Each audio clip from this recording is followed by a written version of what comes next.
ಮೊದಲನೇ ಅನ್ಯಾಯವನ್ನೇ ಮಾಡುವುದಕ್ಕಾಗಿ ಹುಟ್ಟಿಕೊಂಡವನೇ ಅಮಾಸುರ ದೈತ್ಯ. ಆತನ ಇಚ್ಛೆ ಏನು? ಈ ತಲೆಯಲ್ಲಿ ಎಲ್ಲವನ್ನು ಕತ್ತಲ ಮಾಡಬೇಕೆಂಬಂತ ಆಸೆ. ಅವನೆಂಬಂತ ಅರ್ಥಕ್ಕೆ ಪ್ರಪಂಚವೇ ಕತ್ತಲಾಗಿರಬೇಕು. ಹಾಗಾದ್ರೆ ಇದು ನಾಶವಾಗಬೇಕು. ಆತನು ವರವನ್ನೇ ಪಡೆದ ಹಾಗೆ ಒಂದೇ ಬುದ್ಧಿಯದು. ಯಾವ ಪ್ರಪಂಚವನ್ನು ಕತ್ತಲೆ ಮಾಡಬೇಕೆಂದು ಯೋಚನೆ ಮಾಡಿದರು, ತಾನು ಕತ್ತಲೆಯಲ್ಲಿ ಮುಳುಗುತ್ತೇನೆ ಎಂಬುದನ್ನು ಯೋಚನೆ ಮಾಡಲಿಲ್ಲ. ಅಂತ ದೈತ್ಯರಾದಂತ ಆತನು ಬೆಳೀತಾ ಇದ್ರೆ ಸರಿಯಾದಂತ ಸಮಯ. ಇಂದಿನ ಈ ಕಾಲವೇ ಯುಗಾಂತರವೇ ನಾಶವಾಗುವಂತ ಸಮಯ ಬಂತು. ಮುಂದಿನ ಕಲಿಯುಗ ಇದು. ಅದು ನಾಶವಾಗಿ ಮತ್ತೊಂದು ಪುನರಪಿ ಮತ್ತೊಬ್ಬ ಯುಗಗಳ ಪ್ರಾರಂಭ ಆಗಬೇಕಾದ್ರೆ ಇದು ಪೂರ್ಣವಾಗಿ ನಾಶ ಆಗಬೇಕು. ಅದಕ್ಕಾಗಿ ನಾರಾಯಣಾವತಾರ ಮತ್ಸ್ಯಾವತಾರಿಯಾಗಿ ಬಂದಿದ್ದೇನೆ. ದಶಾವತಾರದಲ್ಲೇ ಪ್ರಥಮ ರೂಪವಾಗಿದೆ. ಹಾಗಾದ್ರೆ ಈ ಅವತಾರವನ್ನೇ ತೋರಿಸಬೇಕಾದ್ರೆ ಮುಂದಿನ ಪ್ರಪಂಚಕ್ಕೆ ನಾನೇ ಕಾಣಿಸಿಕೊಳ್ಬೇಕಾದ್ರೆ ಈತನನ್ನು ವಧಿಸಲೇಬೇಕು. ಪ್ರಪಂಚವನ್ನು ಜಲಪ್ರಳಯ ಮಾಡಬೇಕು. ಅಡಗಿದ್ದಾನೆ ದೈತ್ಯ ಈ ಸಮುದ್ರ ನೀರೊಳಗೆ. ಹಾಗಾದ್ರೆ ಈತನನ್ನು ಬದುಕುವುದಕ್ಕೆ ಬಿಡಲಾರೇನು. ಎಲ್ಲಿದ್ರು ಆತನನ್ನು ನಾಶಪಡಿಸಿ ವೇದಗಳನ್ನು ಉತ್ತರಿಸಬೇಕಾಗಿದೆ. ಅದಕ್ಕಾಗಿ ಪ್ರಸಾದ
ಜಲಚರ ಪ್ರಾಣಿಯೇ ಹೋಮಕ ದೈತ್ಯ, ಅದೆಷ್ಟೋ ಕಾಲದಿಂದ ಈ ಸಮುದ್ರವನ್ನೇ ನನ್ನ ವಾಸಸ್ಥಾನವಾಗಿ ಮಾಡಿಕೊಂಡವನು.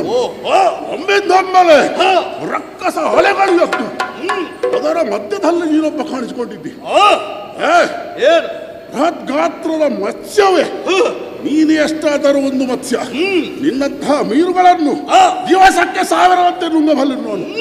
ಆದುದರಿಂದ ಬಂದ ಹಾಗೆ ಹಿಂದೆ ನಡೆ. ಇಲ್ಲದಿದ್ರೆ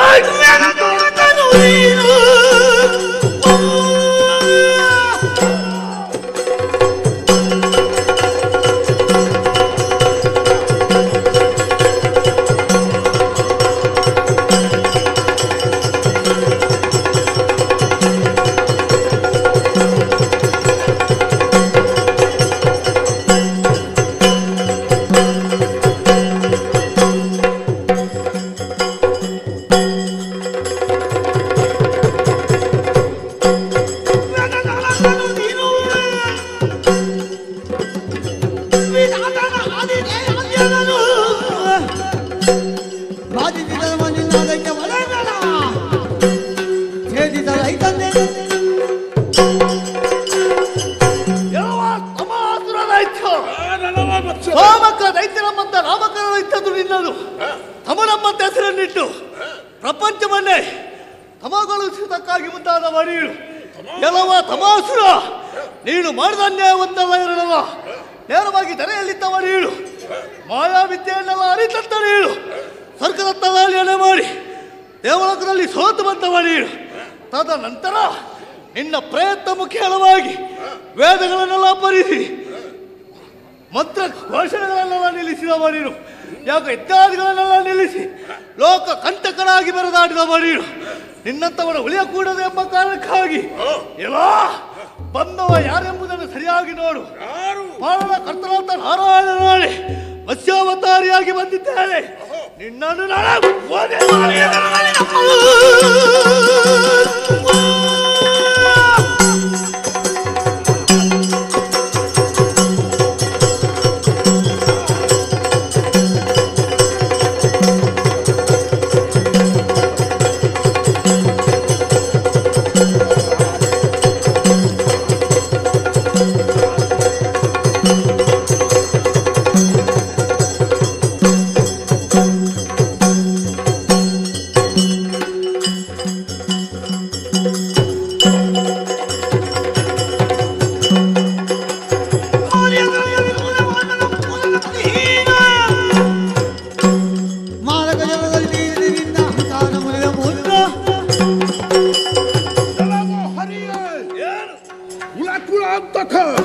ಎಂಬ ಹಾಗೆ ಬಿರುದಾಕಿತ ನೀನು. ನಿನ್ನವರಿಗಾಗಿ ಎಷ್ಟು ಕೆಳಮಟ್ಟಕ್ಕೆ ಇಳಿಯುತ್ತೆ ಎನ್ನುವುದು ಈಗ ಗೊತ್ತಾಗ್ತದೆ ನೋಡು. ಕೇವಲವಾದಂತಹ ಒಂದು ಜಲ ಜಂತುವಾಗಿ ನಿಮ್ಮವರ ಉಳಿಗಾಲಕ್ಕಾಗಿ ಅವರಿಗಾಗಿ ಹೋರಾಡಲಿಕ್ಕೆ ಬಂದಿದ್ದೀಯಲ್ಲ. ಬಂದ ಮತ್ತು ರೂಪ ಸರಿಯಾಗಿಲ್ಲ ನೋಡು. ನಾನು ಹೇಳಿದಿರಲ್ಲ, ನಿನ್ನಂತಹ ಮತ್ಸ್ಯಗಳನ್ನು ಹಲ್ಲು ತಾಗದಂತೆ ನುಂಗಬಲ್ಲನು ನಾನು.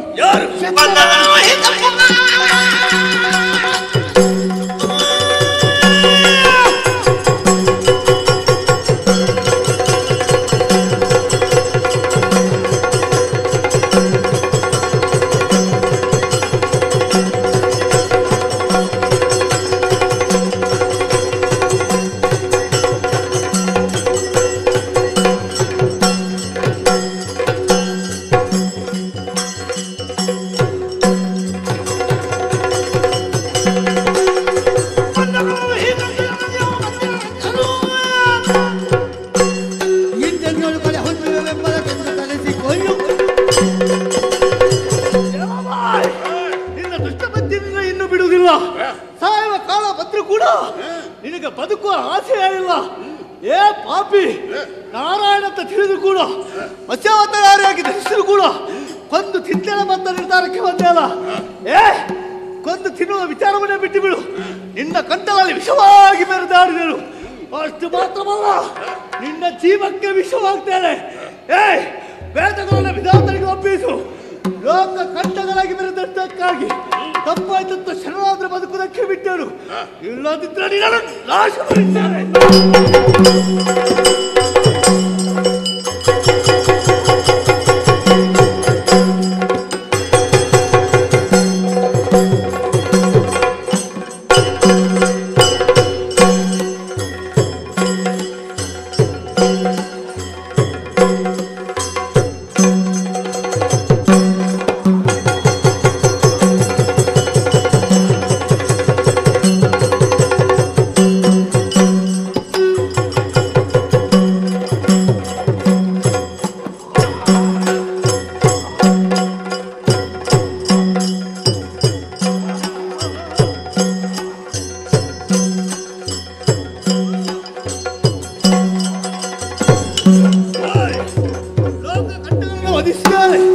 ಎಲ್ಲರೂ ಸುಖವಾಗಿ ಬಾಳುವುದಕ್ಕಾಗಿ ಅಪ್ಪಣೆಯನ್ನು ಮಾಡಿದ್ದೇನೆ.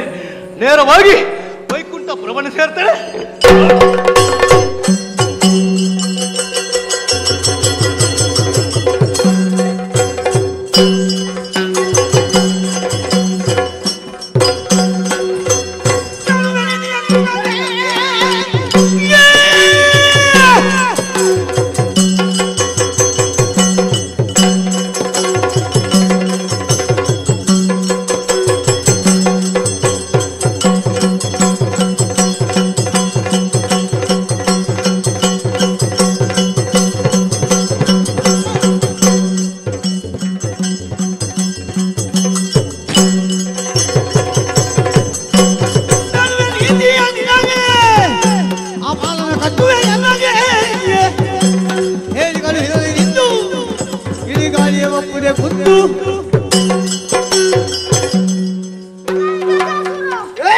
ಸಾಕು, ನಿಲ್ಲಿಸು, ಹೊರಬೇಡ. ಇನ್ನ ಗೆಲುವಿನ ವೇಗಕ್ಕೆ ತಡೆಯಲು ಬಂದವನಿದ್ದೇನೆ. ನಾನೇ ಗಣಪತಿ. ಒಳ್ಳೆಯ ಮಾತಿನಲ್ಲಿ ಹೇಳುತ್ತಿದ್ದೇನೆ. ಬಂದ ದಾರಿಗೆ ಸುಂಕವಿಲ್ಲದಂತೆ ಹಿಂದಕ್ಕೆ ತರಲು, ಇಲ್ಲವಾದರೆ ದಂಡಕ್ಕೆ ಬನ್ನಿ.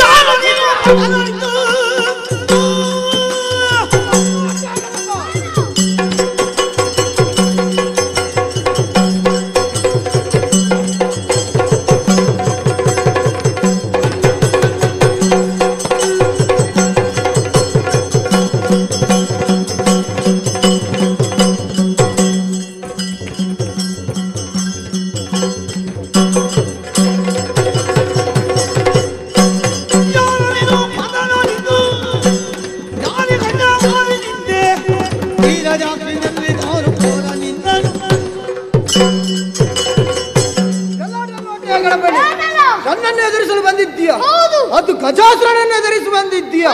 ಈಗ ಒಳ್ಳೆಯ ಮಾತಿನಲ್ಲಿ ಹೇಳುತ್ತಿದ್ದೇನೆ. ನಮ್ಮ ಒಡೆಯನ ಕಾಳಿಗೆ ಬಿದ್ದು ತಪ್ಪಾಯಿತು ಎಂದು ಹೇಳಿ ಹಿಂತಿರುಗಿ ಕೇಳು ನಿನ್ನ ಒಡೆಯನಿಗೆ. ಇಲ್ಲವಾದರೆ ಕತ್ತಿಗೆ ಬಲಿಯಾಗುವುದು.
ನನ್ನ ಪ್ರಯತ್ನಗಳನ್ನೆಲ್ಲ ನಿಷ್ಫಲಗೊಳಿಸಿದೆಯಾ?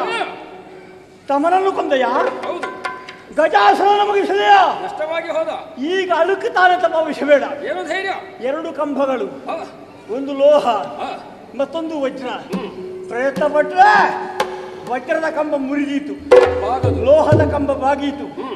ಬಾಗಿಸುವಂತ ಪ್ರಯತ್ನ ಪಡಬೇಡ. ನಾನು ವಜ್ರದ ಕಂಬ ನಿನ್ನಲ್ಲಿ ಹೋರಾಡಿ ಹೋರಾಡಿ ಮುರಿದು ಹೋದೇನೆ ವಿನಃ ಶರಣು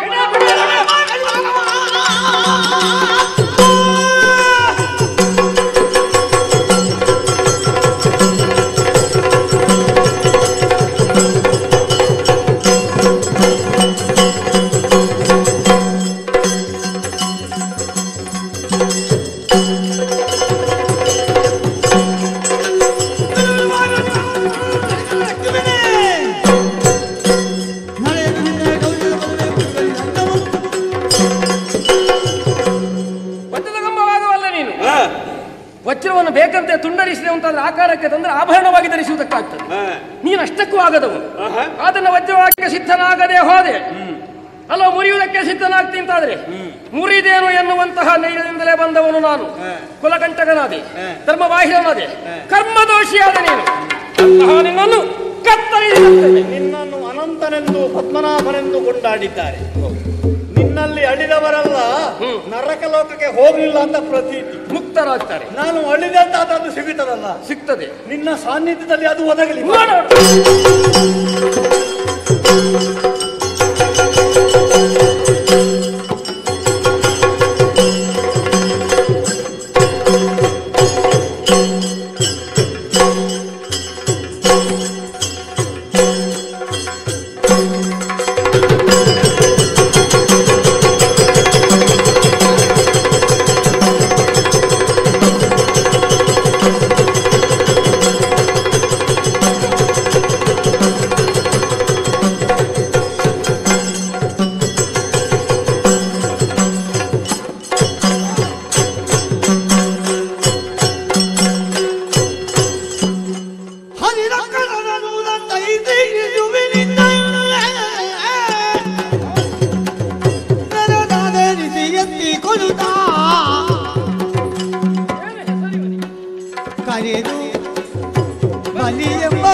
ಮುಂದಾದನು. ಯಾವ ಆಯುರ್ಮಾನವನ್ನು ಕೊನೆಗೊಳಿಸಬೇಕು ಎನ್ನುವ ಹಾಗೆ ನಾನು ನಿರ್ಧಾರವನ್ನು ಮಾಡಿದ್ದೇನೆ. ಅಷ್ಟನ್ನೂ ಪೂರ್ಣಗೊಳಿಸಿದ್ದಾಗಿದೆ. ಆದರೆ ನಾನೇ ಮೋಹಿನಿ ಅಂತ ಕಾಲಕ್ಕೆ ಬಸುರನ ಅಂತವನು ತನಗೆ ಅನ್ಯಾಯವಾಯಿತು ಎನ್ನುವಂಥ ಭಾವನೆಯಲ್ಲಿ ಬಸುರಿಗೆ ತಾನು ಒದೆದನಲ್ಲ. ಸಂದರ್ಭದಲ್ಲೇ ಹೊರಹೊಮ್ಮಿದ ಮಗು ನೆಲದಲ್ಲಿ ತಾನು ಚೆಲ್ಲಿ ಅತ್ತು ಕರೆಯುವುದಕ್ಕೆ ತೊಡಗಿತ್ತು. ಲೋಕದ ಮಾತೃತ್ವವನ್ನು ಹೊಂದಿದವನು ನಾನು. ಹಾಗೆ ಅದನ್ನೆತ್ತಿ ಎದೆಗಾಣಿಸಿಕೊಂಡಾಗಲೇ ಒಂದು ರೀತಿಯ ಸಮಾಧಾನವನ್ನು ಹೊಂದಿದವ. ಅವನಿದಿರಬಹುದು ಹಾಗೆಂದು ಹುಡುಗನಿಗೊಂದು ಹೆಸರಾಗಬೇಕು. ಇಲ್ಲಿ ಅಧಿಕಾರಕ್ಕೆ ಒಬ್ಬ ಸಮರ್ಥನಾದಂಥ ಉತ್ತರಾಧಿಕಾರಿ ಆಗಬೇಕು. ವಿರೋಚನನ ಬಲಿಯಾಯಿತು. ಸಂದರ್ಭದಲ್ಲಿ ಹುಟ್ಟಿಕೊಂಡಂಥ ಮಗುವಿಗೆ ಬಲಿ ಎನ್ನುವಂತಹ ನಾಮಧೇಯವನ್ನು ಇರಿಸಿದ್ದೇನೆ. ಬಲಿ ನಾಮಕನೀತ. ಯಾವನು ಏನಾದರೂ ಅಧಿಕಾರಿ, ಬಲಿಯನ್ನೇ ಮುಂದಕ್ಕಿಲ್ಲಿ ಅಧಿಕಾರಿ ಎನ್ನುವ ಹಾಗೆ ನಾನು ಸಂಕಲ್ಪಿಸಿ ಆಯಿತು. ಅವನೇ ಯೋಗ್ಯವಾಗಿ ಮುನ್ನಡೆದುಕೊಂಡಿರಲಿ. ಸಂದರ್ಭದಲ್ಲಿ ಅವನ ಅಜ್ಜನಾದಂತಹ ಪ್ರಹ್ಲಾದನು ಬಂದು ಅವನಿಗೆ ಬೇಕಾದಂತಹ ನೀತಿಯನ್ನು ಉಪದೇಶವನ್ನು ತಾನು ಮಾಡಿದ್ದಾನೆ. ಹರಿವಿರೋಧವನ್ನು ಮಾಡದಿರು ಮಗನೇ, ಲೋಕದಲ್ಲಿ ಸದ್ಧರ್ಮದಿಂದ ಯಾಗಾದಿಗಳನ್ನು ಮಾಡಿ ಕೀರ್ತಿಯನ್ನು ಹೊಂದು ಎನ್ನುವಂತಹ ಹೇಳಿಕೆಯನ್ನು ಕೊಟ್ಟುದಾಗಿದೆ. ಸದ್ಧರ್ಮದಿಂದಲೇ ಸಾಗಿದವನು ಧರ್ಮ ರಕ್ಷಣೆ ಮಾಡ್ತದೆ ಎನ್ನುವುದು ಲೋಕ ಪ್ರತೀತವಾದಂತಹ ಮಾತು. ಧರ್ಮೋ ರಕ್ಷತಿ ರಕ್ಷಿತ ಎನ್ನುವ ಹಾಗೆ ಯಾವನು ಧರ್ಮವನ್ನು ರಕ್ಷಿಸುವುದಿಲ್ಲೋ ಅವನನ್ನು ಧರ್ಮವೂ ರಕ್ಷಿಸುವುದಿಲ್ಲ, ಆಪತ್ಕಾಲದಲ್ಲಿ ಆಧರಿಸುವುದಿಲ್ಲ ಎನ್ನುವುದು ವಿರೋಚನ ಅಳಿವಿನಿಂದ ತಾನು ಸಿದ್ಧವಾಗಿ ಹೋಯಿತು. ಮಂಗಳಮಯವಾದಂತಹ ಕಥೆ ಇದು. ಕೃಷ್ಣನೆಂದೋ ವಿಷ್ಣುವೆಂದೋ ಕಂಗೊಳಿಸುವಂತಹ ಹೆಸರುಕೊಂಡ ನಾನು ಲೋಕದ ಮಂದಿಗಳಿಗೆಲ್ಲ ಒಳ್ಳಿತಾಗಲಿ ಅಂತ ಆಶಿಸ್ತೇನೆ. ಅದೆಲ್ಲಕ್ಕಿಂತ ಹೆಚ್ಚಾಗಿ ಅನಂತನು, ಪ್ರಣವರೂಪನು ಅಥವಾ ಪ್ರಣವ ರೂಪಿಯೂ ಆಗಿರುವ ಆ ಜಗತ್ತಿನ ಮೂಲ ಶಕ್ತಿಯು ಸರ್ವರಿಗೂ ಸದಾ ಸನ್ಮಂಗಳವನ್ನೇಲೆಂದೇ ಪ್ರಾರ್ಥಿಸುತ್ತಾ ಪುಣ್ಯ ಕಥಾವಾಹಿನಿಗೆ ಮಂಗಳಾಚರಣೆಯನ್ನು ಹಾಡುವರೆ ಸಭ್ಯರಲ್ಲಿ ಅನುಮತಿ.